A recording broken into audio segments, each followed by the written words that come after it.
Olá, boa noite a todos. Eu gostaria de agradecer a presença de todos que estão participando hoje do nosso primeiro encontro do grupo de estudos em odontologia do sono.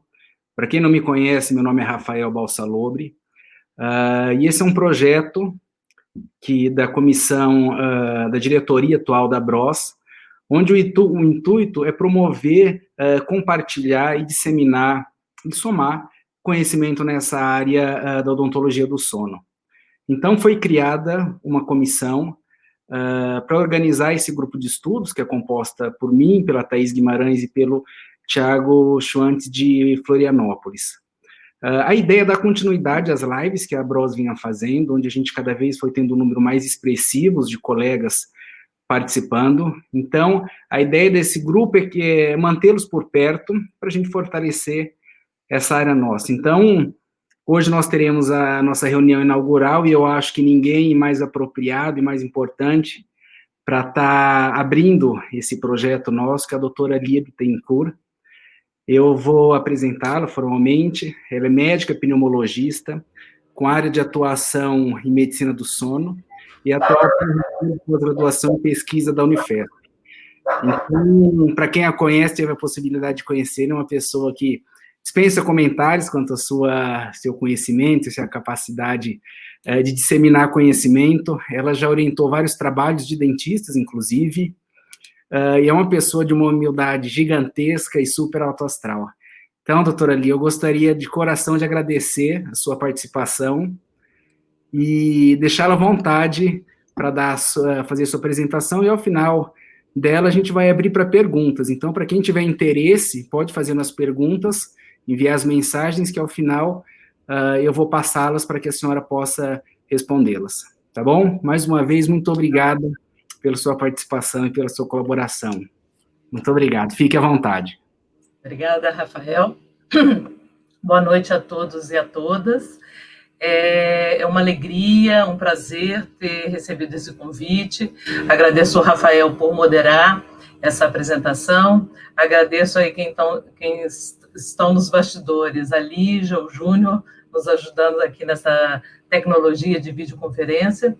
E eu sei que vários de vocês já me ouviram falar quando eu sou convidada pela Bros, mas eu gosto de repetir, porque eu acho que afeto nunca é demais. Então, eu tenho um carinho especial pela Bros, porque sob o leque da Sociedade Brasileira de Odontologia do Sono, existe uma multidão de pessoas que eu tenho um carinho especial. São vários alunos e estagiários, ex-alunos estagiários do Instituto do Sono, e tem vários mestrandos, doutorandos que fizeram comigo a pós-graduação, pós-doutorandos, e eu acho que a Bros é minha casa de egressos, né? Todos esses profissionais são excelentes assistentes na prática diária, vários já são professores de universidades, pesquisadores, então é um orgulho para mim. Mas mais do que tudo isso é ter esse multidão de amigos que eu tenho na Bros. Realmente eu tenho muito carinho por todos vocês, então, em nome do presidente, eu faço o agradecimento à Bros, em nome do meu querido amigo, Raul de Rossi, e que estenda a toda a diretoria e a todos os membros da Bros. Bem, então eu vou começar a falar para vocês o que me foi sugerido, né, que seria sobre a apneia do sono, do diagnóstico ao tratamento. O Rafael já me apresentou, então eu queria dizer que eu não tenho conflito de interesse para essa apresentação, porque minhas fontes de recebimento é da Universidade Federal de São Paulo e também do CNPq, no qual, nessa agência, eu tenho uma bolsa de produtividade de pesquisa. Bem, quando foi me pedido essa aula, eu imaginei fazer uma coisa assim, não aquele basal que todos vocês, eu acredito que a maioria dos que estão me ouvindo, já fizeram cursos de formação em sono, já são pessoas que estão atuando, e mesmo ainda os que não estão, a gente pode falar algumas coisas básicas, mas eu queria trazer para vocês algumas publicações, algumas recente atualizações da literatura no tema da apneia obstrutiva do sono. Então, esse slide aqui é só um resumo do que eu pretendo falar, não quero falar muito, quero deixar também aberto a pergunta para a gente debater e discutir, mas eu queria abordar principalmente esses tópicos da apneia obstrutiva do sono. Prevalência, a gente vai ver que é uma doença extremamente frequente, subdiagnosticada ainda no nosso meio. Hoje em dia, cada vez mais, a descoberta da fisiopatologia, que não existe um mecanismo único, são vários, né, mecanismos fisiopatológicos, daí o termo tão usado, que são os fenótipos fisiopatológicos. É uma doença que a apresentação clínica varia muito. Aqui eu fiz uma homenagem a um modelo animal natural que eu tenho em casa, que é um pug, né, que é um indivíduo parecido com o apneico, né? Ele tem os dois fatores de risco principal, ele é obeso e tem também uma dimensão crâniofacial muito reduzida. Então, eu brinco que o paciente com apneia está sempre procurando uma maneira de respirar, né? E principalmente dormindo. Só que a gente vai ver que nem sempre a apresentação clínica é única, nem sempre é um paciente só com sonolência. São pacientes, às vezes, que vão apresentar com insônia, ou muitas vezes não vão apresentar nenhuma queixa e são portadores dessa síndrome. Essa doença é uma das poucas doenças do sono que requer o registro dos eventos durante a noite, diferente da insônia, narcolepsia, síndrome da perna inquieta, que os diagnósticos são mais clínicos. A apneia do sono, a gente precisa registrar o que acontece à noite com esses pacientes. As consequências, a gente sabe que são diversas, as principais já consagradas na literatura é a sonolência excessiva. Ela pode levar a riscos de acidente automobilístico, acidente de trabalho, e várias outras consequências que hoje em dia ainda não tem uma total definição de causa e efeito da apneia causar, mas que são fortemente associadas, que são as consequências cognitivas, metabólicas, cardiovasculares, alterações de humor. E tudo isso eu queria passar no decorrer dessa aula, que se a gente conseguir, com a medida do tempo, avaliar o nosso paciente de uma forma personalizada, tentando, em cada paciente, ver qual o mecanismo fisiopatológico que ele apresenta, como isso repercute na polissonografia, né? A gente vai ver que alguns parâmetros da polissonografia podem nos induzir a um mecanismo fisiopatológico subjacente. A apresentação clínica desses pacientes, que é muito importante, pode nos levar a um tratamento mais personalizado. Entre os principais, o uso do CPAP, os aparelhos e dispositivos intraorais e alguns procedimentos cirúrgicos de via aérea superior e cirurgia crâniofacial. Então, se a gente conseguir abordar o nosso paciente de uma maneira personalizada, a gente vai ter uma chance maior de ajudar esse paciente. Então, começando numa abordagem mais ampla, eu acho que a gente não pode perder de vista que é uma doença extremamente frequente. Esse estudo foi publicado em 2019 no Lancet, foi feito com o suporte da ResMed, o primeiro autor é um médico da ResMed, sob a supervisão do professor Atul Malhotra, mas vocês podem ver que todos os coautores são líderes de grupos de estudos em que esses coautores, e aqui está o nosso querido chefe, né, o professor Sérgio Tufik, que fizeram estudos de prevalência com medidas objetivas dessa doença. Então, o que esses autores elaboraram? Eles pegaram dos 17 estudos que nós temos publicados com dados objetivos de prevalência, ou seja, os estudos que têm ou polissonografia feita, ou registro respiratório noturno para detectar a apneia do sono, eles encontraram, então, esses 17 estudos. A gente sabe que tem muito estudo de prevalência, que é só questionário clínico, que é só avaliações mais não populacionais, mas esses 17 são os estudos mais consistentes. Esses 17 estudos foram 16 países, porque a China fez um estudo uma amostra só com homem, depois só com mulheres, então a China participou de 2 vezes, né, o país, e o que eles encontraram? Eles normatizaram esses estudos para que todos pudessem serem avaliados. Então, eles fizeram um algoritmo transformando o registro do IH, segundo as regras da Academia Americana de Medicina do Sono de 2012, e apresentaram os dados da prevalência, principalmente entre pessoas de 30 a 69 anos, que a gente sabe que é a faixa etária mais prevalente da doença.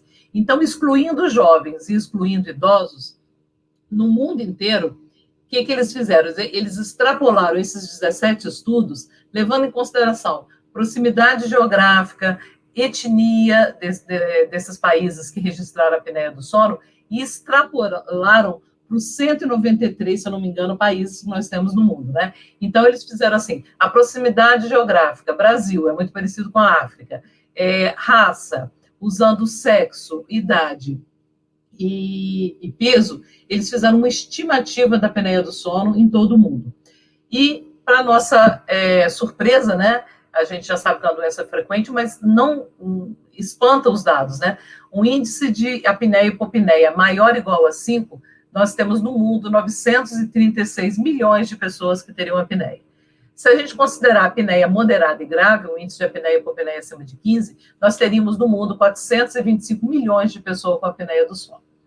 E depois desse estudo, nessa figura aqui, eles colocam os 10 países onde a prevalência foi maior. Então, eles mapearam o mundo inteiro, né? Mas dentre os 10 países, o principal, né, que ganha na frequência, né, de números de casos de apneia seria a China, segundo lugar, Estados Unidos, terceiro, Brasil, Índia, depois acompanhado pela França, Alemanha, Rússia, Nigéria, Paquistão.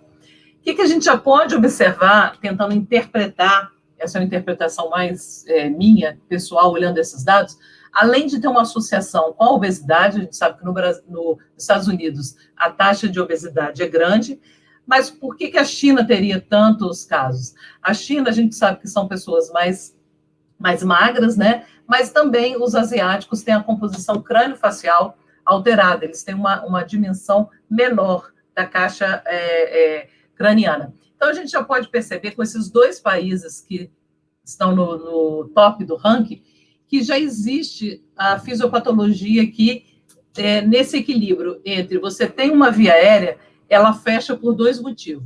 Ou porque você tem tecido aumentado dentro desse tubo, né, pela obesidade, os tecidos dentro da via aérea, ou esse tubo não estaria tão preenchido pelo tecido, pela obesidade, mas ele ter uma capacidade reduzida, que são as alterações maxilomandibulares. Então, ou é o conteúdo que está grande, ou é o contingente, né? Quem abriga essa faringe que pode estar estreitado.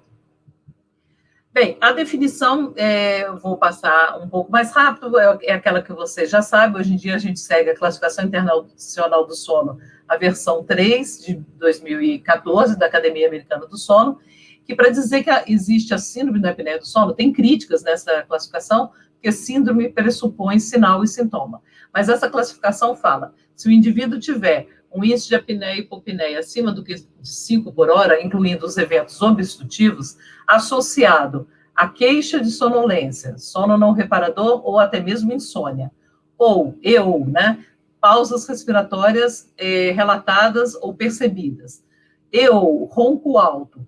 E aí acrescentou nessa nova classificação a presença de comorbidades, esse indivíduo teria o diagnóstico de apneia obstrutiva do sono. Então, as comorbidades vão desde hipertensão, alteração do humor, disfunção cognitiva, alterações cardiovasculares e metabólicas. Então, se você pega uma pessoa que tem um índice de apneia de 7 e é diabético, ele já seria portador da síndrome da apneia obstrutiva do sono. Então, alargou muito o leque do diagnóstico, né? A gente sabe que muitas vezes não é assim. Uma pessoa que às vezes tem um índice de apneia até mais alto, mas se ele não queixa de sonolência, de ronco, ele não vai no médico. Então, será que esse paciente tem a síndrome mesmo? Mas a ideia dessa classificação é alertar os profissionais, os médicos dessas diversas especialidades, que a apneia do sono está bem associada a essas condições. E a outra crítica dessa classificação é que ela usa a ausência de sintomas e sinais, mas a presença do índice de distúrbio respiratório. Acho que o anterior estava IH, mas é índice de distúrbio respiratório. porque inclui também o esforço relacionado, o despertar relacionado ao esforço respiratório, que é o HERA. Então, se tiver esse índice acima de 15 por hora, sem sintoma, também seria a síndrome da apneia obstrutiva do sono. Bem, o que eu queria focar um pouco nessa aula? Eu queria dizer que, hoje em dia, está se falando muito na complexidade da apneia obstrutiva do sono. Ela não é uma doença simples, ela é heterogênea, tanto nas suas características fisiopatológicas, apresentações clínicas e desfecho. Então, não é uma doença simples, que a gente tenha um carimbo para dar um diagnóstico, um carimbo para dar um tratamento, e por isso, muitas vezes, é difícil, por isso que tem essa enorme publicações de como tratar essa doença, porque ela é bem complexa. E hoje em dia se foca muito na fisiopatologia, quadro clínico, polissonografia, comorbidades e tratamento. Então, nessa figura aqui, eu acho ela bem interessante, que a gente pode ver, nessa barra de cima aqui, meio azulada, arroxada, nós temos diversos fatores de risco. A própria genética do indivíduo, que pode influenciar tanto a estrutura crâniofacial como a obesidade, ser do sexo masculino, envelhecer. Então, a gente já sabe que são condições de fatores de risco já bem conhecidos. A combinação desses fatores de risco pode levar, nessa linha aqui verde, a diversos mecanismos fisiopatológicos. Uma pessoa que tem uma estrutura crâniofacial alterada, ela pode ter uma faringe estreitada, né? Ela também pode ter uma faringe estreitada só pela obesidade, não necessariamente pelo crânio facial. Ou pode ter ambos. Então, essas coisas vão se combinando. O sexo masculino leva a um estreitamento da faringe, diminui o volume pulmonar, leva a uma instabilidade respiratória. Então, essas combinações, se a gente conseguisse, não é fácil, na clínica, no dia a dia, descobrir qual o mecanismo que predomina, um paciente que tem uma estrutura crâniofacial diminuída e tem uma faringe diminuída, eu posso tranquilamente ter como primeira opção o uso de um aparelho intraoral. Se esse paciente é um homem obeso e que tem uma estrutura muscular, os músculos dilatadores da faringe são complacentes, são pouco atuantes, eu poderia usar a estimulação do gênio grosso para fortalecer essa musculatura.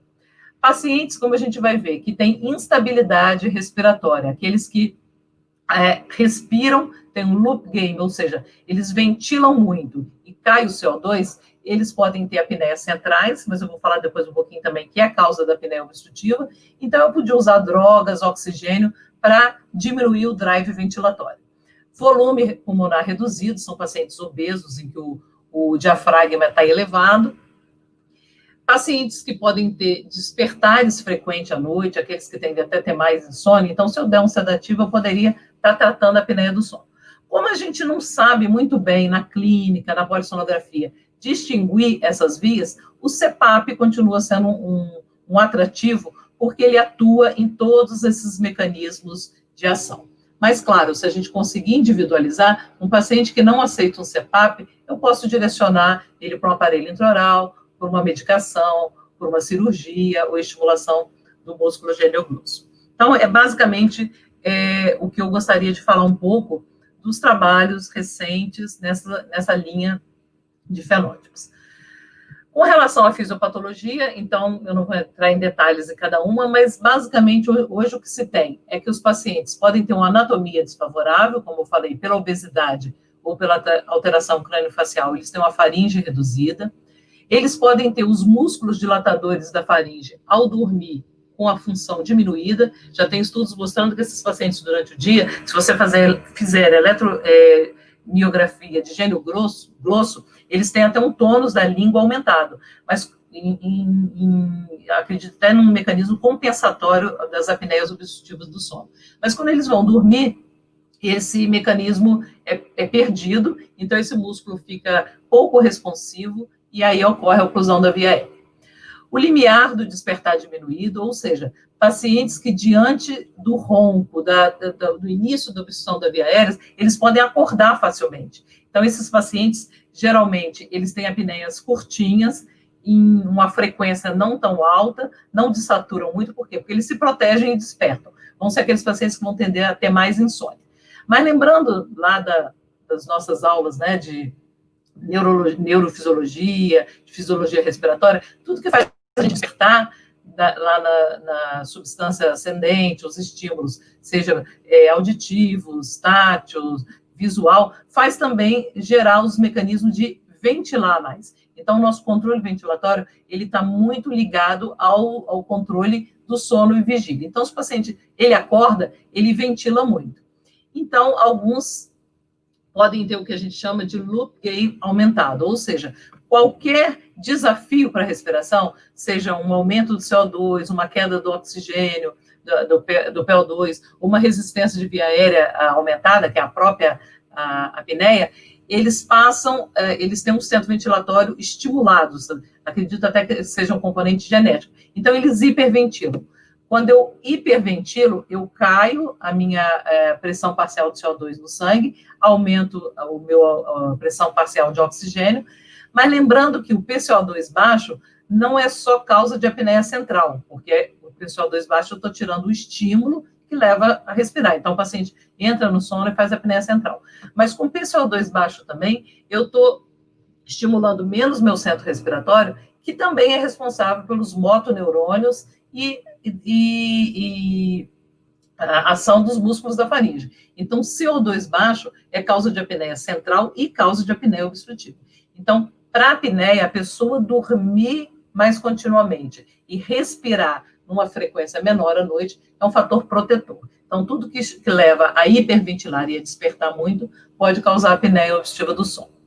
Geralmente, como eu falei, esses pacientes são obesos, eles têm um volume abdominal aumentado pela deposição de gordura nas vísceras, no aumento. Então, o diafragma desses pacientes são elevados, né? Então, a gente faz prova de função desses pacientes, a gente vê que o volume de reserva respiratória deles é diminuído, capacidade vital forçada diminuído.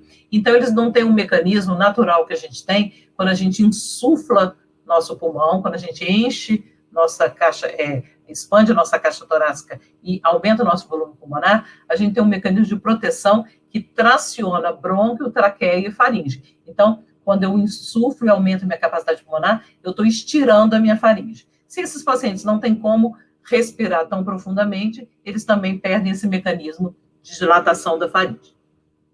Outra fisiopatologia está no deslocamento do volume líquido com o decúbito. Uma pergunta a gente faria, se a gente dormisse em pé, hoje em dia tem trabalhos, quem dorme em rede ronca menos do que quem dorme na cama. Porque o decúbito dorsal, a gente pode fazer uma analogia a uma garrafa com metade da água, né? Se você deita essa garrafa, esse líquido se desloca para o gargalo da garrafa, né? Então, assim também é o nosso corpo, né? Quando a gente deita, principalmente os pacientes que têm retenção de líquido, sejam pacientes com doença cardiovascular, doença renal, esse líquido se desloca para a região cervical, favorecendo também a apneia do sono. Então, basicamente, são esses os principais mecanismos fisiopatológicos da apneia. Baseados nesses mecanismos, a gente já poderia tentar, claro, isso aqui são estudos que têm começado recentemente na literatura, será que se eu pegar um paciente, conversar com ele no consultório, ou analisar a polissonografia, eu posso determinar qual é o mecanismo principal fisiopatológico? Então, tem algumas evidências, nada ainda muito concreto. Então, o paciente que o problema é mais mecânico, pela obesidade ou crâniofacial, eles vão ter uma apneia mais obstrutiva, eles podem ter a síndrome da resistência da via aérea, que é aquele paciente que tem pálito ogival, mau crescimento da maxila e da mandíbula, e tem uma relação, quanto mais o problema é anatômico, mais elevado é o índice de apneia e uma maior pressão de CPAP para tratar.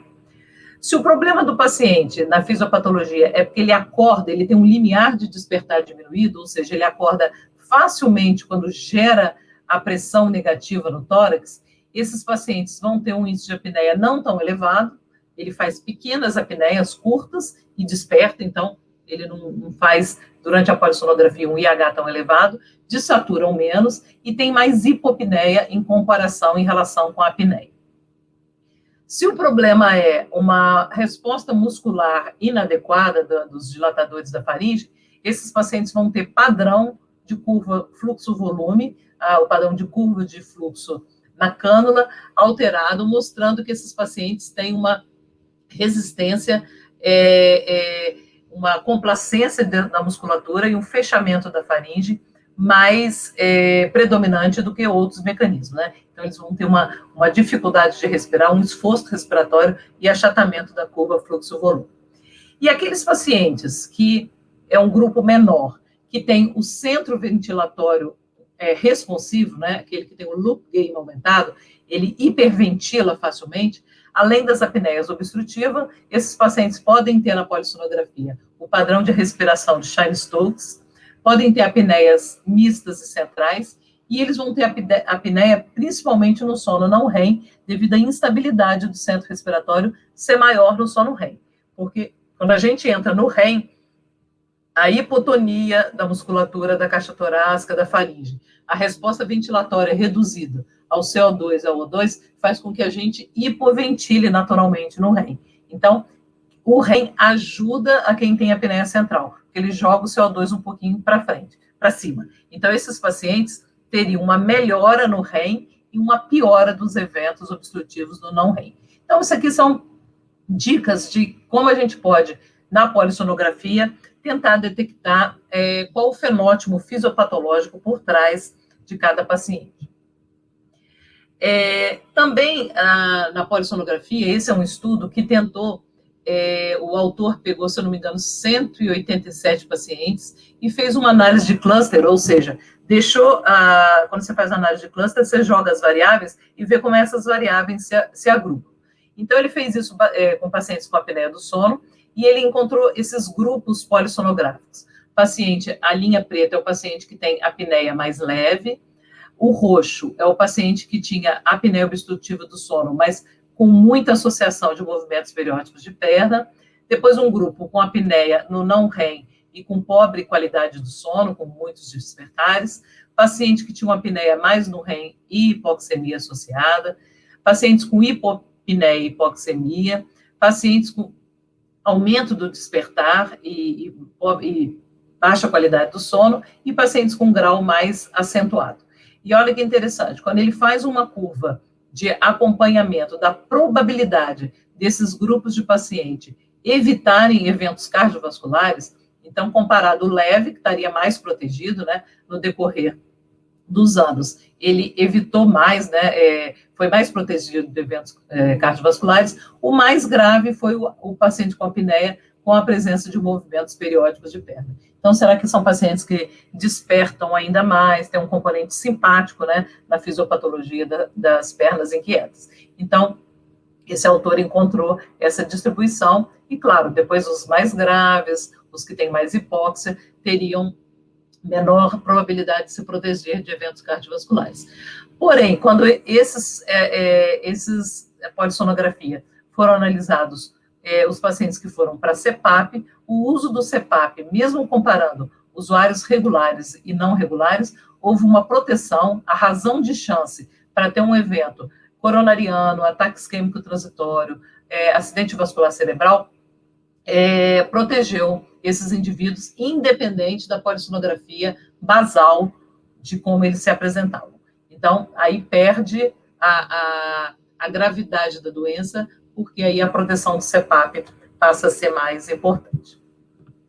Entrando um pouco na parte de diagnóstica, hoje em dia a gente fala assim, o tradicional é você fazer uma consulta estruturada com o médico, pedir o exame da polissonografia noturna, pedir a outra polissonografia titulando o CPAP, ou se esse paciente vai para um aparelho intraoral, indicar para um dentista especializado na área, depois de usar o aparelho intraoral ou procedimento cirúrgico, repetir a polissonografia. Existe o que é padrão ouro, o que é importante também quando você faz um estudo, uma pesquisa, mas a vida como ela é, a gente sabe, tendo quase em São Paulo, né, a nossa prevalência foi de 1/3 dos pacientes que têm apneia do sono, inclusive foi um trabalho, né, que eu mostrei lá, que foi usado para fazer a estimativa da prevalência global.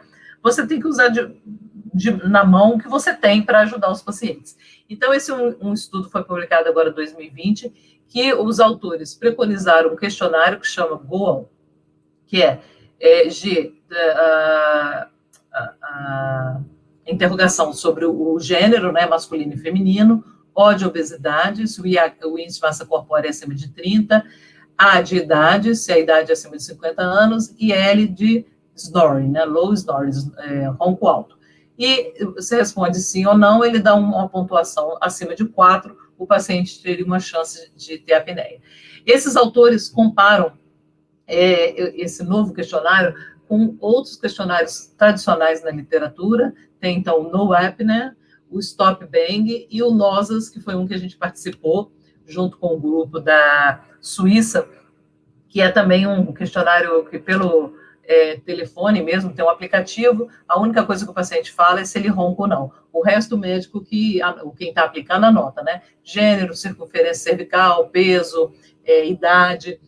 E eles mostraram aqui, nesse estudo, que todos eles tiveram a mesma acurácia, ou seja, na curva ROC, onde você tem sensibilidade no eixo do X e o oposto da especificidade. Né? A especificidade é a chance do questionário excluir da negativa e a doença ser negativa. Quando você coloca 1 menos a especificidade, você está vendo os falsos negativos. Então, quanto mais essa curva se aproxima dessa esquina aqui em cima, mais esses exames têm boa acurácia. Então, você vê que todos esses questionários tiveram uma área sobre a curva alta, em torno de 0,7, 0,8, 0,9. Então, quanto mais sensível e mais específico, mostra a acurácia desses questionários. Então, nós temos aí na literatura várias coisas para nos ajudar com relação a questionários para screening de apneia obstrutiva do sono. Baseado na queixa do paciente, tem um estudo que foi feito, o primeiro desse estudo foi feito na Islândia, numa coorte clínica, em que pegou pacientes com apneia obstrutiva do sono que tinham basicamente um IH elevado, a maioria desses 822 pacientes tinham um IH em torno de 40, 45 por hora, ou seja, eles eram portadores de apneia grave, e foi feita uma análise de cluster para ver como é que eles se comportavam. E o interessante é que esse trabalho foi pioneiro, e depois dele eu vou falar mais alguns, que mostram esses mesmos clusters aparecem em tudo quanto é lugar. Nós vamos ter grande parte de pacientes que têm sonolência diurna, que é o vermelhinho aqui. Então, são pacientes que respondem, cai no sono involuntariamente, quando dirige. Então, as queixas deles são mais relacionadas à sonolência. Um outro grupo, 32%, mesmo com IH em torno de 45 por hora, eles vão queixar mais de insônia, que é o grupo azulzinho aqui. Então, são queixas de despertar precoce, de despertar no meio da noite. Será que são aqueles que têm o limiar de despertar, o loop gain aumentado? Então, eles acordam muito à noite. E a gente vê, 24% desses pacientes são assintomáticos, é o grupinho verdinho. Esse paciente não vai no consultório médico, ele não se sente mal, ou porque o ronco não incomoda quem está do lado, ele não sente sonolência, ele não tem insônia, então, e ele tem o IH de 45 por hora. Então, gente, é para a gente tomar cuidado que muitos pacientes não têm sintoma nenhum e têm uma polissonografia alterada, e outros pacientes têm muito sintoma e uma polissonografia basicamente normal, que eu vou falar no finalzinho da aula. Então, nem sempre a clínica é compatível com os exames. Esse estudo depois foi replicado numa amostra que a gente participou também aqui no Brasil, que é o consórcio SAGIC, que é um consórcio internacional que avalia a genética da apneia do sono, participam 9 países. Quando a gente aplicou essa distribuição de cluster, nós encontramos esses 3 grupos numa amostra internacional. Aqui a amostra era só da Islândia. E, recentemente, a Coreia replicou uma amostra populacional. Então, não é aquele que procura o médico, mas, assim, aquele que é por sorteio, e encontrou esses 3 clusters também. Nesses estudos, não só os 3 clusters aparecem outros clusters, né? 5, 6 clusters, mas esses 3 são os principais. Então, já está bem estabelecido que, basicamente, são esses 3 tipos de paciente que vão apresentar esses sintomas, vão nos procurar. Com relação a como é que a gente faz o diagnóstico, além dos questionários, como eu falei no início, é importante você tentar medir alguma coisa à noite desse paciente.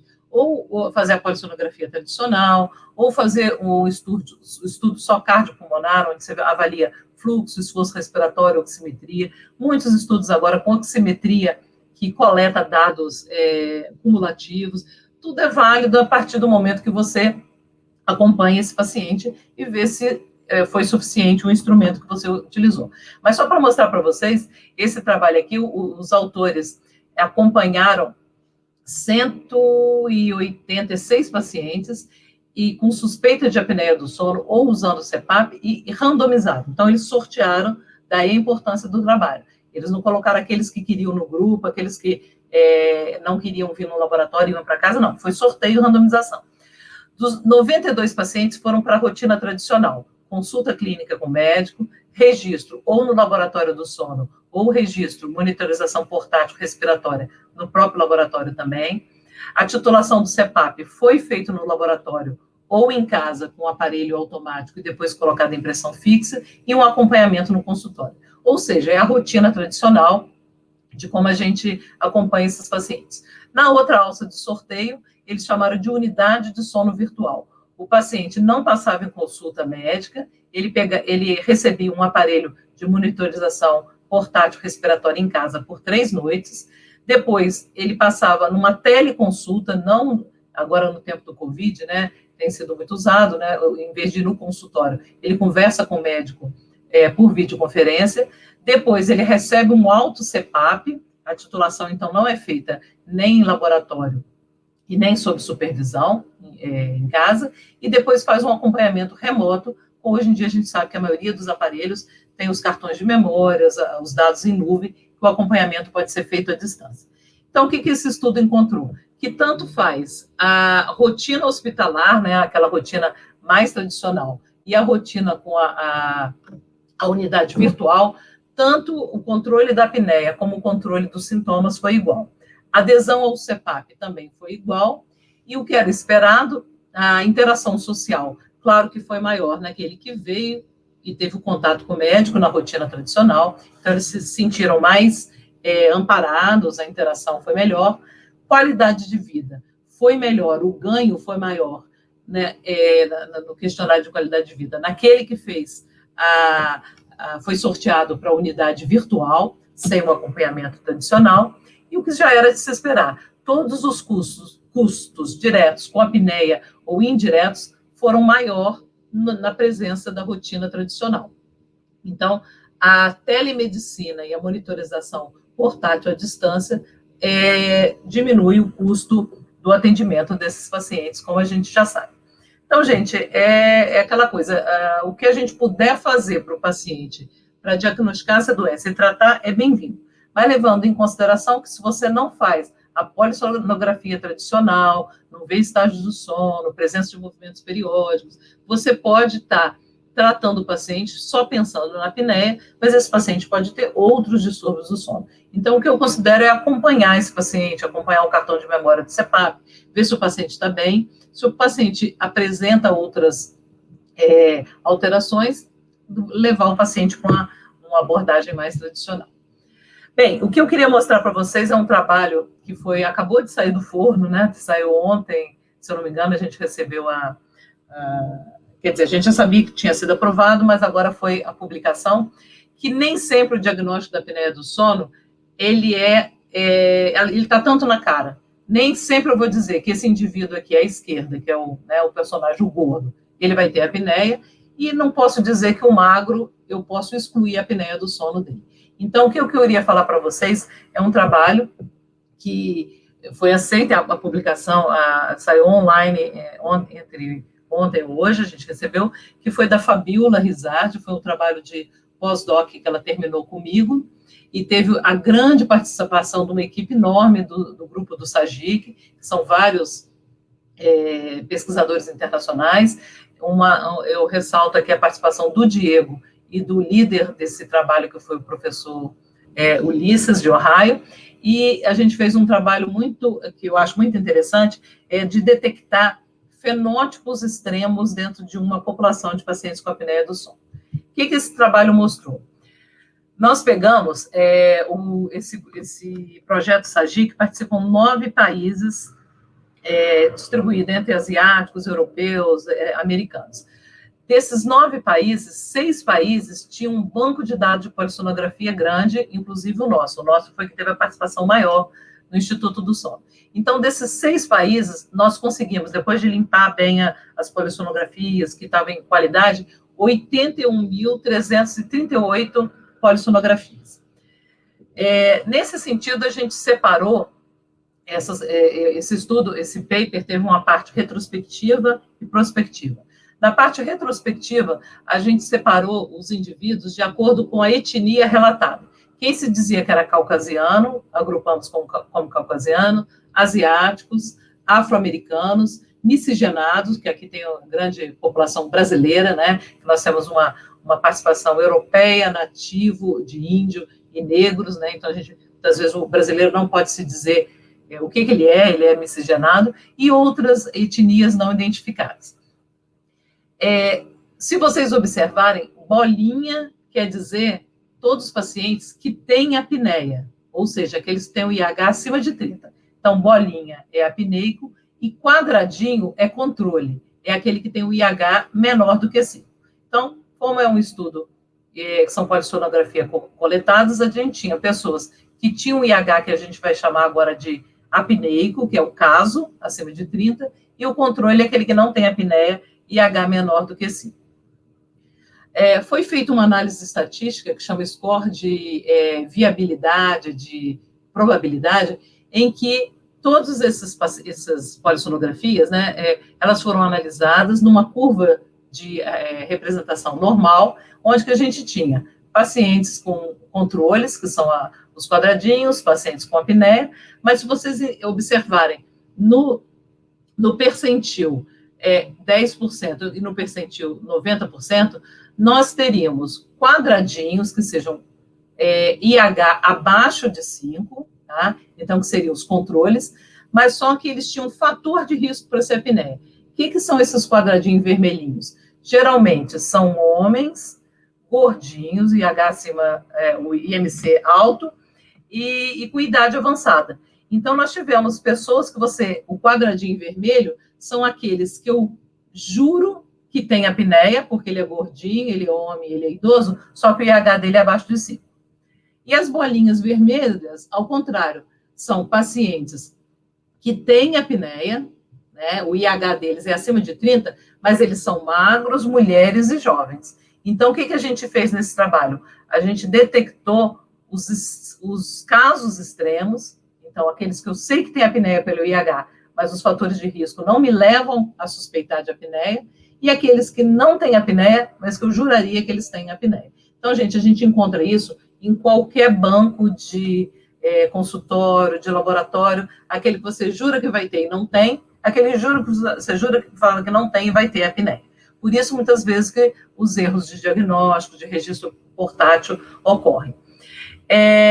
Então, o que a gente encontrou? Nós encontramos naqueles 81 mil polissonografias, 1.400 pacientes que não tinham apneia do sono, tá? Que eram os controles, mas olha que interessante, eles eram controles extremos, por quê? Eles predominavam o sexo masculino, eles eram mais idosos do que o paciente que tinha apneia, eles eram gordinhos e o IH deles eram 2,2 na média.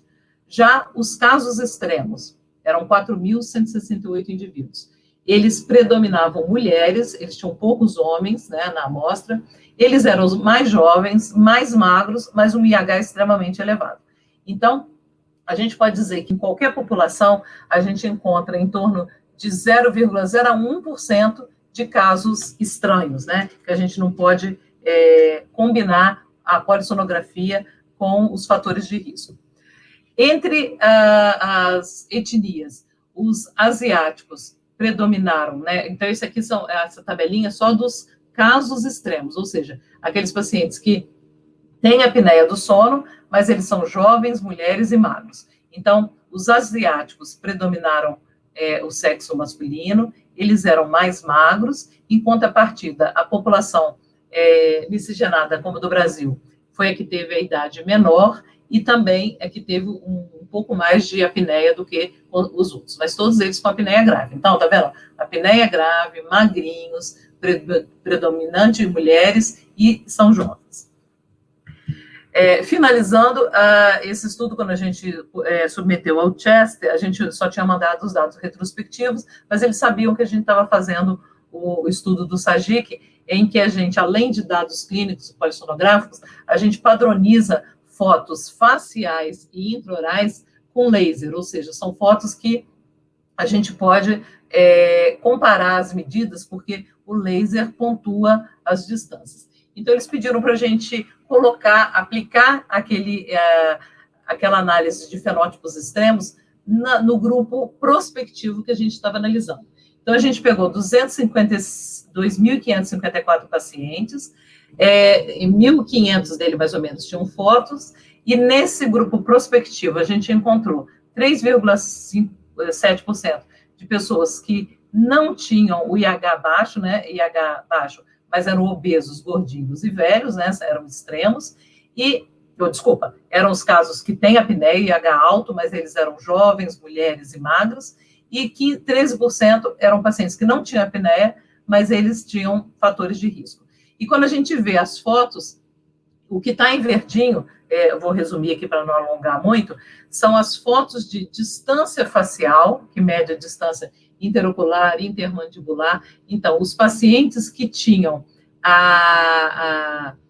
comparando os que não tinham apneia, comparado com os que tinham apneia, quem tem essas distâncias menores foram fatores de proteção de risco para a apneia do sono, então tem essas medidas faciais menores. Em contrapartida, o ângulo mentoniano cervical, né, cérvico-mentoniano aumentado, então quanto mais o paciente não faz essa curvatura certinha, tem um ângulo maior, é um fator de risco para ter apneia. Então, por quê? Porque a gente compara aquele extremo apneia com o controle regular. Então, esse paciente aqui que tem esse ângulo alargado, ele pode ser mulher, jovem e magra, que esse ângulo marca a apneia do sono. Então, o interessante nesse trabalho foi isso, a gente poder comparar que mesmo aqueles que têm fatores de risco para ter apneia ou não ter, algumas medidas de face podem determinar essa predisposição. Finalizando, eu queria falar sobre a parte de tratamento, eu não vou entrar nos detalhes, a gente tem várias modalidades, como exercício físico, meta-análise mostrando que a atividade física reduz o IH mesmo sem reduzir o peso, fonoterapia, isso aqui é um trabalho nosso, mas tem trabalho também no grupo do INCOR, mostrando que em casos leves e ronco a fonoterapia ajuda, estimulação de gênio grosso, já tem agora acompanhamentos de 3 anos, mostrando que num grupo específico de pacientes, estimulação de gênio grosso tem funcionado. Saiu recentemente um trabalho sobre cirurgias de vias aéreas superiores, mostrando que o paciente, quando ele não tolera o CPAP, ele, sendo bem avaliado, ele pode ser submetido à cirurgia. E tem trabalhos interessantes comparando CPAP, aparelho intraoral e exercício. Essa aqui é uma meta-análise chamada Network, que a gente também participou, em que compara trabalhos que só usou CPAP com trabalhos que só usou aparelho intraoral, só exercício. Então, em vez de fazer só uma meta-análise, eles fazem um network. A gente compara trabalhos com metodologias diferentes.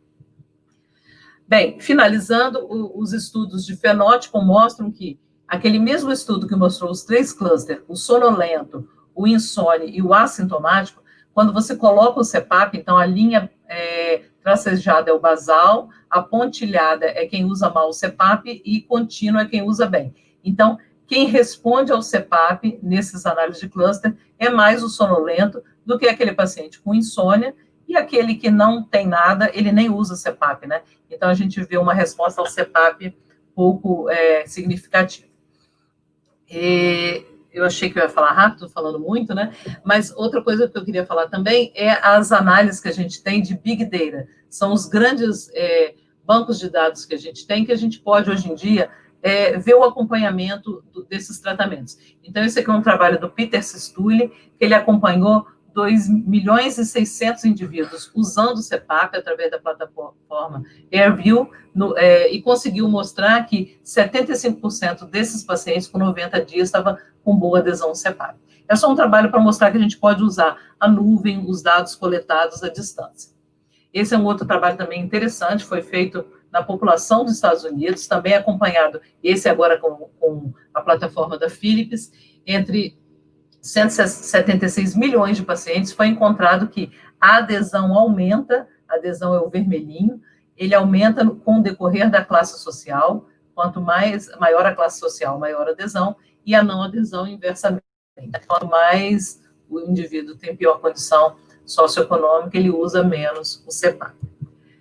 E finalizar, esse é o último slide, a ideia, hoje em dia, se você conhece o genótipo da apneia do sono, que ainda não conhecemos se existe um gene ou um padrão de imprint da pessoa ou do ambiente que faça ela ter apneia do sono, mas através do endótipo, que são os fenótipos de fisiopatologia, eu posso ter aquele paciente que desperta muito, ele vai ter insônia. Será que eu posso usar o CPAP ou, além do CPAP, eu tenho que usar um hipnótico, um sedativo?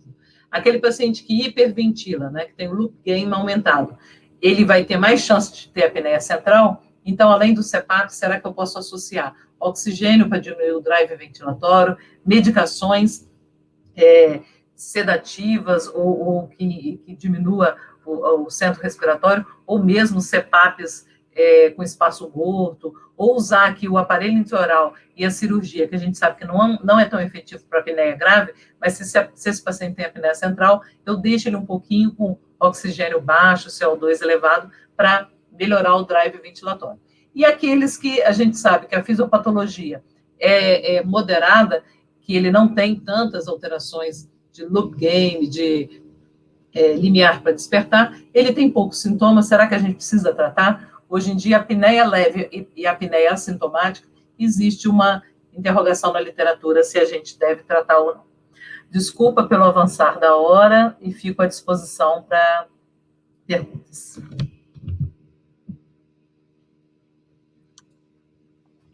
Boa noite, doutora Lia, muito obrigado. Desculpa o tempo, me empolguei. Foi excelente a aula. Só fazendo algumas considerações, a aula foi fantástica. Eu acho que a senhora ressaltou bastante a necessidade de um bom diagnóstico e cada vez mais os estudos levam a gente a tentar selecionar melhor o paciente, obviamente, para cada tratamento. A gente sabe que os pacientes que usam, se são usuários de CPAP, a gente consegue ter um controle melhor do acompanhamento desses pacientes. Então, esse paciente ele pode envelhecer, obviamente ele vai envelhecer, ele pode ganhar peso, e o relatório do cartão de CPAP, ele nos dá o quão eficaz está sendo o tratamento, né, com o CPAP. Já a gente não tem isso com o aparelho intraoral. Então, eu acho que um ponto negativo do aparelho intraoral muitas vezes a gente perdeu o segmento desse paciente, a gente não consegue ter um acompanhamento tão próximo quando a gente tem com o CPAP. Então, já me dando uma pergunta, qual a sua opinião em relação da validação da polissono tipo 3 e tipo 4 para acompanhamento desses pacientes? É uma boa indicação, inclusive é uma indicação que tem nos guidelines, nas recomendações, publicações, que o tipo 3 ou o tipo 4, ele deve ser usado para tratamento não CPAP, né? Então, seria para aparelho intraoral, para cirurgia, porque, na realidade, ele fala para não CPAP, porque o CPAP, o ideal é você ter um canal de EEG, até para você, se precisar, retitular esse CPAP.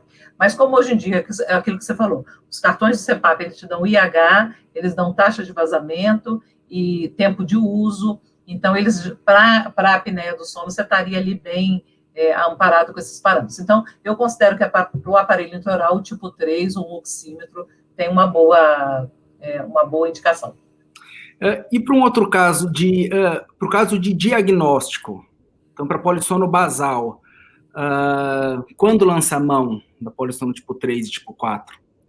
Bem, hoje o que a gente fala é quando o paciente não tem condição de fazer a politipo, a gente fala tipo 1, tipo 2, tipo 4, eu nem coloquei esses slides. Hoje em dia a gente gosta mais de usar uma classificação da professora Nancy Coloco, ela publicou, que chama SCOPE, né? Então você faz, para você dar um laudo, se você não está usando a polissonografia tradicional, você tem que botar no seu laudo, se você teve registro de EEG, se teve cardio, se teve fluxo, né? Então o SCOPE, por exemplo, a gente pega lá o Wattpad, o que ele é? A gente não sabe muito bem. Ele tem oxímetro, ele tem actigrafia, ele tem tonometria. Então, assim, se o paciente não pode fazer um tradicional, um tipo 1, e ele tem grande chance de ter apneia, e não sendo, hoje em dia ainda não está bem validado para criança, nem para idosos, e nem para comorbidades, apesar de que a gente fez uns estudos, até achou uma boa resolução para obeso, para idoso, mas, por exemplo, um DPLC que desatura pode confundir a oximetria do aparelho, né? Então, assim, se você tem forte suspeita, você pode usar tranquilamente um tipo 3, um tipo 4. Claro, se der negativo e você continua com a suspeita, aí você tem que repetir a polissonografia. Lembrando aí dos fenótipos extremos, né? Você vai jurar que ele tem, mas ele pode ter um IH negativo. Sim. Mais uma pergunta aqui. A senhora comentou sobre o limiar de despertar diminuído, o loop gain aumentado. Não sei se a gente já tem essa resposta na literatura, mas o que é mais danoso para a saúde do paciente? Aquele que desperta muito e não desatura tanto, ou o paciente que desatura mais? Esse é um grande ainda dilema, né? É a hipóxia ou o despertar.